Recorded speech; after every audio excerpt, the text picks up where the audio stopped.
अस्सलाम वालेकुम। आफाक फारूकी एक दिन की गैप के बाद फिर हाजिर हूं। बेसिकली मैं कल इस्लामाबाद में था। City under container, city under siege और so many word I can use कि आधे से ज्यादा बड़ा शहर जो है वो कंटेनर से ढका हुआ है। किसी मुल्क का कैपिटल ही कंटेनर सिटी बन जाए तो उसकी इकॉनमी, उसके सोशो पॉलिटिकल और उसके बहुत सारे मामलों को आप वैसे ही समझ सकते हैं। मैं एक इंटरव्यू के सिलसिले में गया था। मैंने आपको 100 बार बताया यहाँ नेट प्रॉपर काम नहीं करता तो जूम वगैरह पर, तो मैंने एक बहुत तफसीली एक तारीखी मैं समझता हूँ मेरी निगाह में, गो के बहुत से टॉपिक रह गए उसमें क्योंकि मुझे जूम भी प्रॉपर यूज करना नहीं आता। बड़ा ही नॉन टेक्निकल स्टूपिड आदमी हूँ। तो 3 सेशन में वो हुआ। तो बहरहाल उसे आज मैंने अपलोड करने की कोशिश की मगर स्पीड ना होने की वजह से वो घंटों का है। तो ये मैं इमरजेंसी में एक छोटा सा विलॉग कर रहा हूं। जब मैं विलॉग का फैसला यूं भी किया कि ISPR के तर्जुमान की प्रेस कॉन्फ्रेंस आ रही थी, फिर अमीन गंडापुर की नाकाबिले जमानत वारंट, राहदरी जमानत और पता नहीं क्या क्या, और फिर गुजरांवाला में मेरे ख्याल में कि एक टीचर का हस्बैंड पकड़ा गया, 5 बच्चियां उनके साथ जाती और काफी के साथ। तो ये वाकया तब रोज एक मुतशद्दिद माशरा बन चुका है और बज़ाहिर हर तरफ हर शख्स मुसलमान है, इस्लाम है, मगर अंदरून खाना हम कुछ और हो चुके हैं। तो कोशिश करता हूं कि उस पर मैं थोड़ी थोड़ी सी बात कर लूं। लेकिन सबसे पहले तो हम बात करेंगे ISPR के तर्जुमान की। वो भी मैंने बहुत पूरी नहीं देखी और बहुत तवील प्रेस कॉन्फ्रेंस थी, तो एक फौज का कोई सियासी किरदार नहीं है। मैं इस पर क्या कहूं। बाजवा के भाई से इस्तीफा लिया गया है लंदन में कि वो PIA के एक अफसर थे, डिप्टी मैनेजर, और जो वो बनाई है ना एक कमेटी फौज को मिला के जो इकॉनमी का मामला दी गया, पैक्स कमेटी क्या है वो, ISPS समथिंग लाइक दैट, मुझे तो नाम भी याद नहीं है उसका। उसके आज एक जनरल को उसका सरबराह बना दिया गया है। और उन्होंने अब आते हैं तर्जुमान की तरफ कि जनाब मुल्क में कोई नो गो एरिया नहीं है और 46,000 किलोमीटर मुरब्बा जो है वो वागुजार कराया दहशतगर्दों से, और दहशतगर्दों की कहीं अमलदारी नहीं है। तो ये तो मौलाना फजलुर रहमान को और ANP के लीडर्स को और हुकूमत के कुछ लोग भी कह चुके हैं कि रात को तो ख्वाजा आसिफ भी कह चुके हैं कि थाने भी बंद हो जाते हैं, इलाके भी बंद हो जाते हैं। तो उनको समझाएं, अवाम को तो बहुत बाद में नंबर आता है। उनसे बैठ के बाद उन्हें सब बताएं कि भाई कहाँ है वो इलाके जहां पर आप बताते हैं कि नो गो एरिया है और वहां पर थाने भी बंद हो जाते हैं, आम आदमी तो बड़ी दूर की बात, सिक्योरिटी फोर्सेस के लोग भी नहीं निकल पाते। और फिर उन्होंने फैज हमीद पर गुफ्तगू करते हुए कहा कि जरा बड़ा कड़ा एहतसाब है, बड़ा सख्त अगर पता चल जाए, और वो उसी हवाले से जो उन पर केस बनाया गया, वो जो सिटी कॉम्प्लेक्स हो क्या, सिटी प्लाजा और समथिंग लाइक दैट। तो उसमें मुझे नहीं पता किसी ने सवाल पूछा या नहीं पूछा कि ये तो सबको पता चल चुका था जब उन्होंने ये वाकया किया था, और जनरल बाजवा ने उस कॉम्प्लेक्स के मालिक को बुलाकर माफी भी मांगी, माजरत भी की। तो उस वक्त ये कड़ा एहतसाब क्यों नहीं हुआ? ये तो उस वक्त होना चाहिए था ना कि जब आर्मी चीफ को पता चल गया। अब ये कहा जा रहा है कि देखें कि अगर किसी पार्टी के, किसी फर्द के किसी पार्टी से ताल्लुकात है, उसके ठोस सबूत नहीं है, तो दूसरे को किसी को मुलविस नहीं किया जा सकता। कि जैसा कि उन्होंने बताया कि सवाल पूछा गया था कि बाजवा और एक और जनरल का नाम लिया गया कि वो भी सपोर्ट करते थे, तो उस हवाले से बताइए। तो उन्होंने कहा कि जब तक कोई सॉलिड प्रूफ ना हो, तो मुझे पता नहीं है कौन से प्रूफ चाहिए। और फिर बलूचिस्तान पे सवाल हुआ कि जो सबने उठाया, मैंने भी उठाया कि इंटेलिजेंस फेलियर था कि 23 लोगों को जिबा कर लिया गया, बाकायदा मारा गया, गरीबों को, मासूमों को, जिसकी जितनी मजम्मत की जाए कम है। मैं तो ये भी कहता हूं कि गरीब हमेशा गरीब का दुश्मन है। लड़ाई अशराफिया से होती है मारा किसी और को जाता है, क्योंकि कमजोर पे बस चलता है ना।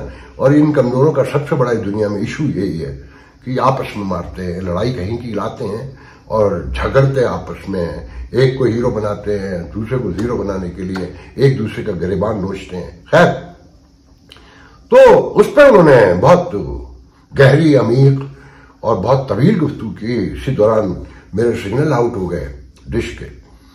उन्होंने कहा कि देखें जी, ये एक बयानिया बनाया जाता है, असल सच्चाई यह है कि 700 अरब रुपए का जो बजट है बलूचिस्तान का, उसमें टोटल 254 सिर्फ बलूचिस्तान के अपने हैं और बाकी वफाक से आता है।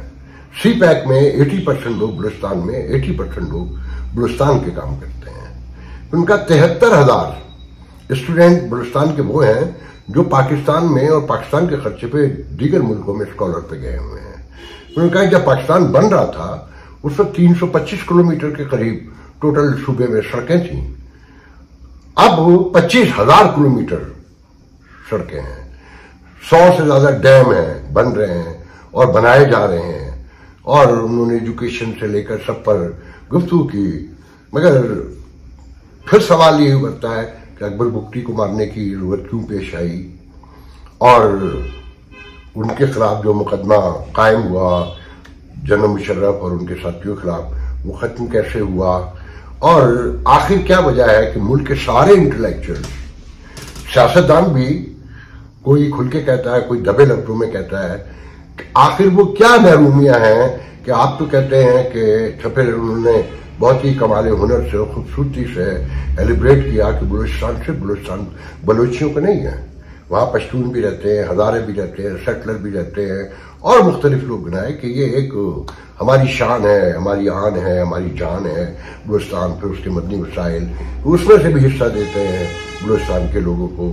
मगर ये एक बयानिया बनाया, जानबूझ के बनाया जाता है और खिलाफ और वफाक के खिलाफ। फौज में भी बहुत बड़े पैमाने पे बलोची मौजूद हैं।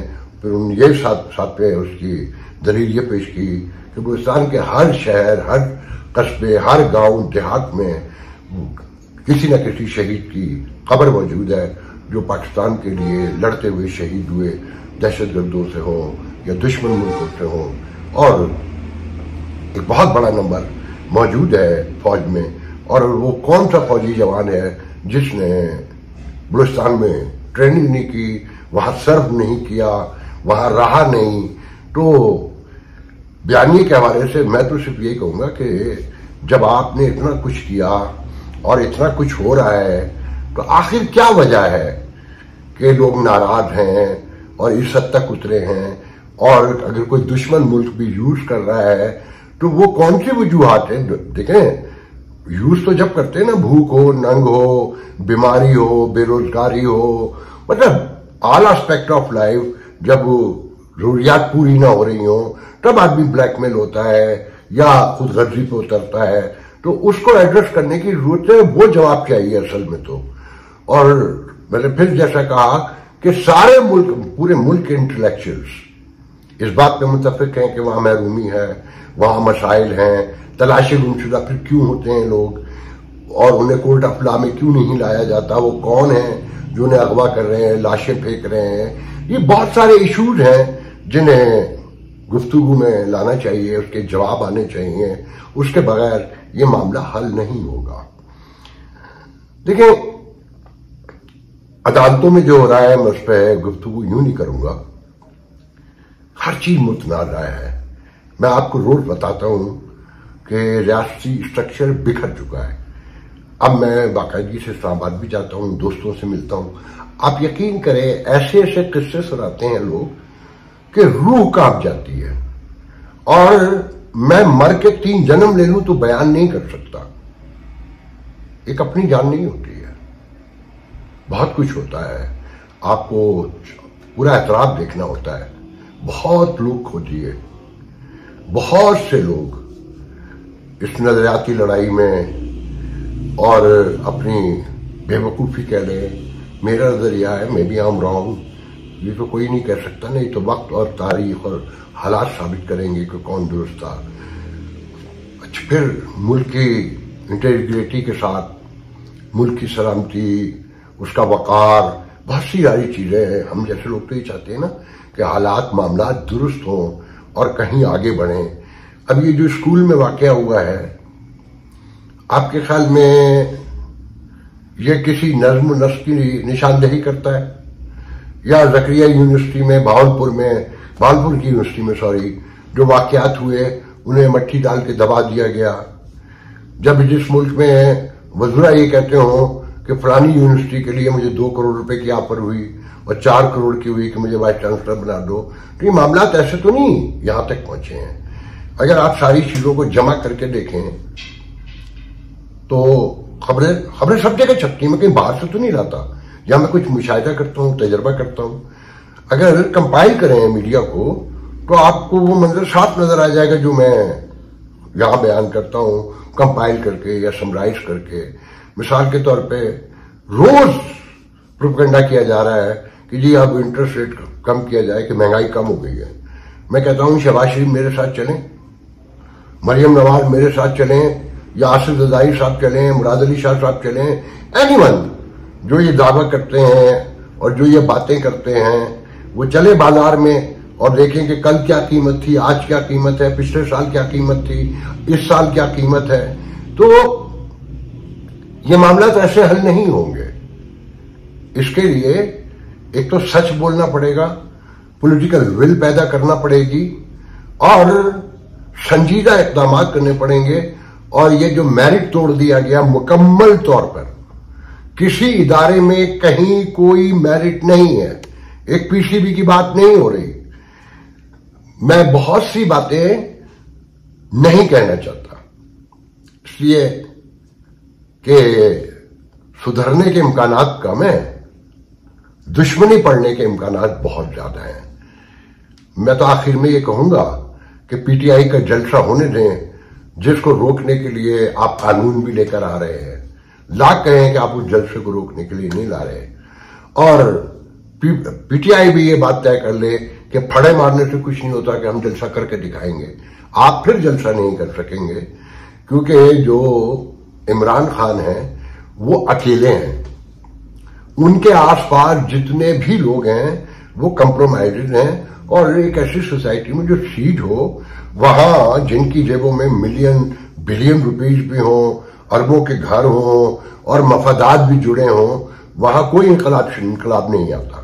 और फिर आम आदमी अपनी रोजमर्रा की जरूरियात के लिए जूझ रहा हो और सिसक रहा हो, वहां आप समझते हैं कि लोग अपने बच्चों को छोड़कर भूख में तड़पता बाहर निकलेंगे। वो माशरे भी अलग होते हैं, उनकी तारीख भी अलग होती है, उनकी इक़दार भी अलग होती हैं, उनकी मोरलिटी बिल्कुल अलग होती है।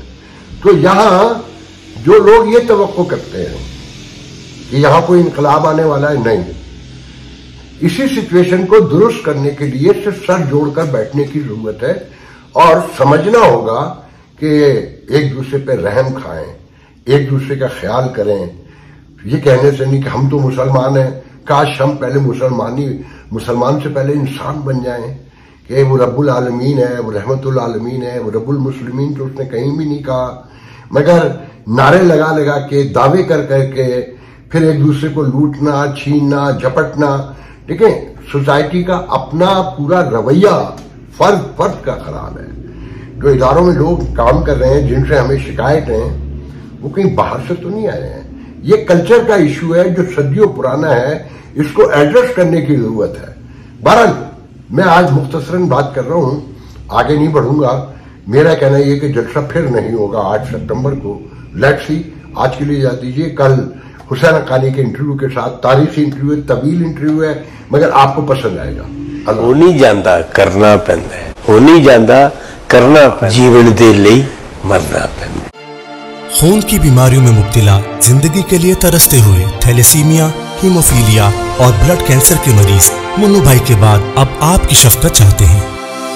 उन्होंने मुल्क के लिए बहुत कुछ किया, आइए हम भी उनकी सुंदस फाउंडेशन के लिए कुछ करें। मुन्नू भाई के मिशन को आगे बढ़ाएं। तो फिर आए आप भी अपनी ज़कात अतियात सुंदस फाउंडेशन को देकर बचाइए किसी बच्चे की जान। ये अली है, अली को थैलेसीमिया है। आज उसे अपनी सालगिरह पर ब्लड ट्रांसफ्यूजन के लिए आना पड़ा। सुंदस फाउंडेशन गुज़िश्ता कई सालों से थैलेसीमिया के शिकार हजारों बच्चों की जिंदगी में उम्मीद और खुशियों के रंग बिखेर रहा है। भी आप अपनी खैरात, ज़कात और अतियात सुंदस फाउंडेशन को भिजवाकर इन बच्चों की जिंदगी के टिमटिमाते चिरागों को रोशन रखें।